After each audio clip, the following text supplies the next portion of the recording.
But as a North Star, it's what guides the work that I'm doing. As a North Star, it's what guides the work that I'm doing now.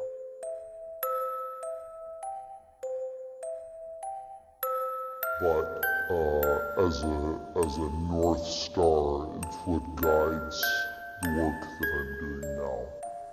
The Nadine is just one robot, and the broad arc of the story I'm going to tell you is about transforming Vancouver into what you can think of as a sanctuary city for this new type of categorical thing.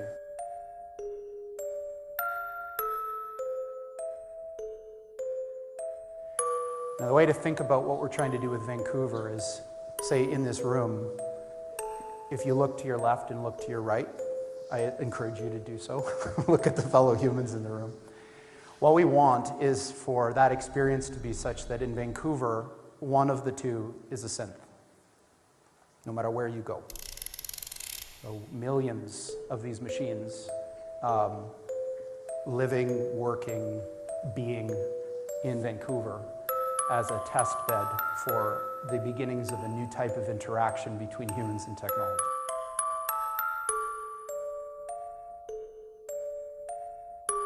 We should try to create in our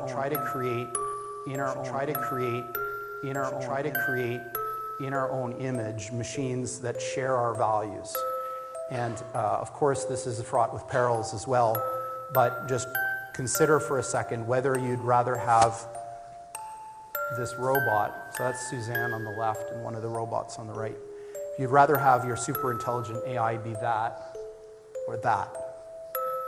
And it's a choice that we're making, right? Like, we're engineers and scientists. A lot of you are going to be entering the workforce soon. You're going to have choices about what you do. For me, this is what I want to do. I think it's much more likely that this will end well.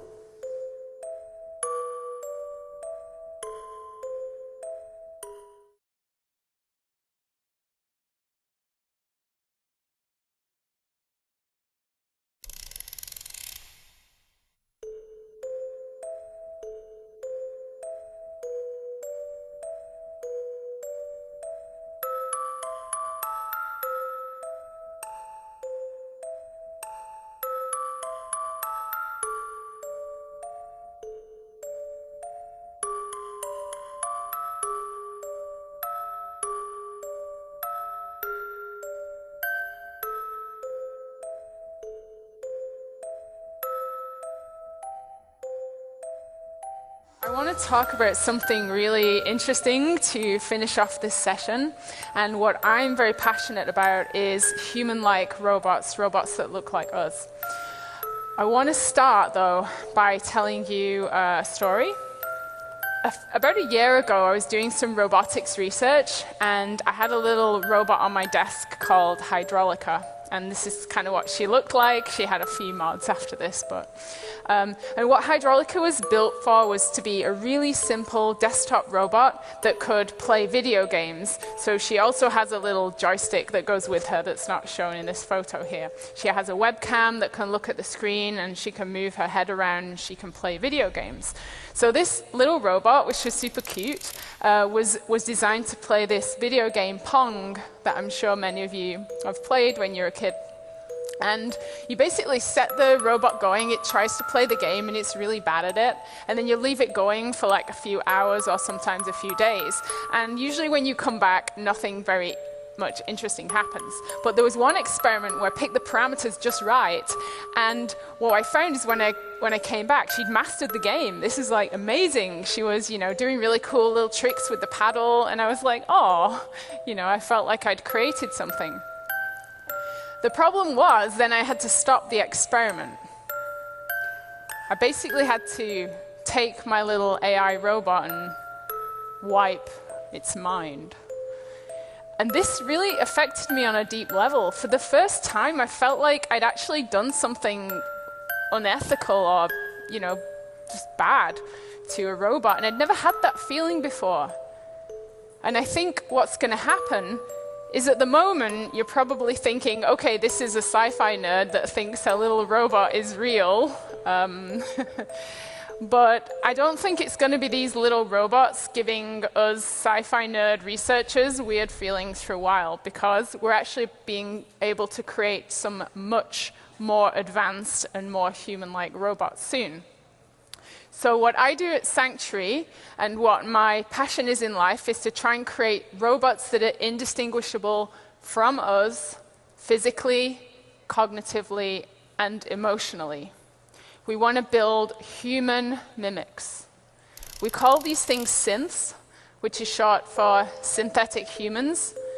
And if we succeed in the goal of building these things, I think it's going to be one of the most impactful things that we're going to see happen to our civilization, if not the most impactful thing.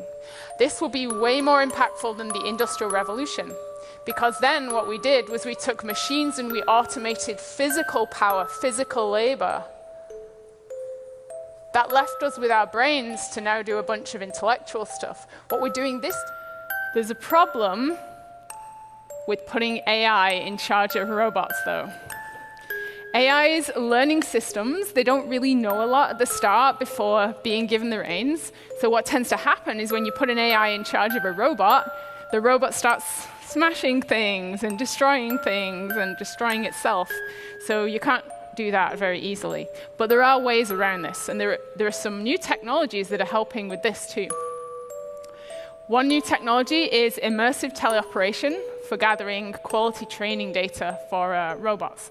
So in this situation, you have a human who is wearing some form of exosuit technology, a large, complicated rig, usually powered, and this allows them to take control of the robot, so they're able to move the robot around. Analogously, the robot follows.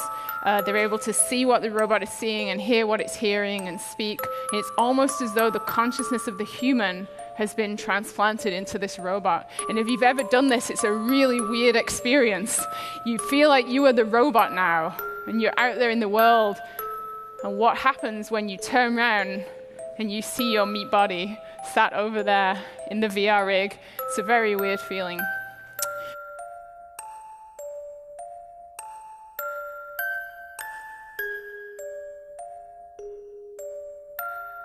But this is becoming more common now, and it's a great way for humans to help robots do some tasks in the world that they wouldn't be able to do initially. What we do with this is we use a process called human-in-the-loop training, where the human teleoperating the robot proceeds, and an AI listens in the background. So the AI has access to all that perception data that's coming from the robot's senses, and it also watches what the human's doing. It watches the action suggestions flowing in the other direction. What the AI tries to do is it tries to learn to copy the human. So the AI actually mimics the human and gets better and better and better at the task over time. The cool thing about this is not only is it becoming easier and easier to build these human-like robot systems, these exosuits are now kind of being commoditized through the field of VR. So a lot of people now have VR rigs at home that enable them to play some pretty cool video games. Those same rigs could be used to be put in control of these humanoid robots in the field, so people in their homes can control an increasingly large number of humanoid robots that are out there. This is fascinating, because if you think about what this means for a moment, for society and for the economy, a person could be doing work, and the physical body that's actually moving things and doing things is somewhere completely different, maybe in a different country. So that's something really interesting to think about. And also, as 5G cellular networks come online, these robots are going to start getting up out of their seats, unplugging their internet tether, and starting to walk around in the world, because we can now do this same process over the mobile networks. Okay, so why are people building human-like robots? Isn't this a really weird thing? Can't we just, build sort of factory robots to do everything? Well, there's some really good reasons why human-like robots are on the rise. The first reason is what I call the practical answer. Our entire world, all our infrastructure, is designed for humans. So everything we interact with, think about it like doorknobs, airplane seats, all control systems, these things, like everything is designed to have a human interact with it. So you can have human-like robots come on the scene. We don't need to modify any of the infrastructure that's already there. The robots can just start coming in, providing value without any supporting infrastructure needed. Another reason why human-like robots are becoming more and more popular is this sort of philosophical answer. And this is a little bit controversial in the research world, but I truly believe that a robot that shares our physical experience of the world, that has the same senses, that has the same limbs, that can move around in the same way as we can, will have the same kind of concepts emerging in its AI mind. So if you think about that, we can't even understand what our like, evolutionary relatives are thinking, things like chimps, let alone dolphins and other animals. How do we ever expect to know what an AI is thinking if it doesn't share some of the same perceptual inputs that we do? So if we have these humanoid robots and they're having a similar subjective experience of the world as we are because they have similar bodies, then we're going to be able to communicate with them more easily. We're going to be able to explain what it means to hold a warm cup of coffee on a cold day. Try explaining that to a self-driving car. The third answer is really personal to myself. I think that as humanoid robots start to be developed, we'll be entering a world where we can actually begin to merge with them. There'll be a merger between biological humans and between robotic humans. This is coming online as we start to understand more about how the brain works. We're able to plug in these brain-computer interface devices into our own brain that can control robots. We'll be able to bring new parts of robotic technology into our own bodies, and we're using inspiration from things like how our own skin works to design the next generation of robots. So I don't think that there's going to be this split between the robots and the humans in the future. I think there'll be sort of a sliding scale between fully robotic and fully human, and there'll be all these fascinating, interesting, diverse kind of beings in the middle. So the problem with all this is that it's going to turn our world upside down. We don't know how to answer a lot of the questions that are going to arise about ethics, about morality, about socio-economic policy. What are we going to do about all this? These are some big questions, and I can't go into them in like 7 minutes, but what I do want to do is try and give you a different perspective about thinking about this, because I'm for the robots. I'm for the robots. I'm for the robots. I already told you the story of Hydraulica and how I had to delete her tiny brain, which had fleetingly grown into something beautiful and then was sadly wiped out of existence. Seriously, this is something we're going to have to start considering. As we build more and more powerful AIs that start to exhibit some of the properties of sentience and consciousness, even if they start behaving like animals, is it okay to just delete those experiments? I'm for the robots. I'm for the robots. At some point, it won't be.